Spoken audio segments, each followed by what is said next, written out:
Beer சக்கரத்தை விட பழமையானது என்று நான் சொன்னால் நீங்கள் நம்புவீர்களா? நீண்ட காலத்திற்கு முன்பு மெசபடோமியாவின் பாலைவனங்களில் ஒரு அதிசயம் தொடங்கியது. சேமித்து வைக்கப்பட்ட தானியங்களின் மீது மழை பெய்தபோது அவை நனைந்து புளித்து உலகின் முதல் பீராக மாறியது. ஆம், முற்றிலும் தற்செயலாக. ஆர்வமுள்ள கிராமவாசிகள் சுற்றி கூடி விசித்திரமான இந்த பானத்தை ருசித்தனர். அது இனிமையாக இருந்தது. அவர்களின் மகிழ்ச்சி வெடித்தது. பீர் என்பது பானத்தை விட மேலானது. அது ஒரு புனிதமான பரிசாக மாறியது. கடவுளுக்கு படைக்கப்பட்டு ஒவ்வொரு சடங்கிலும் கொண்டாடப்பட்டது. சுமேரியர்கள் பீரை மிகவும் விரும்பினர்.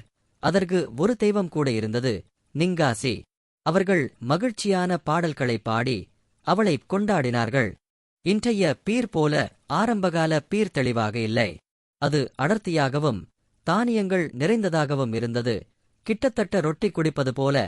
பண்டைய மண்பானைகள் முதல் இன்றைய நவீன மதுபான ஆலைகள் வரை 7000 ஆண்டுகளுக்கும் மேலாக பீர் மனிதகுலத்துடன் இருந்து வருகிறது.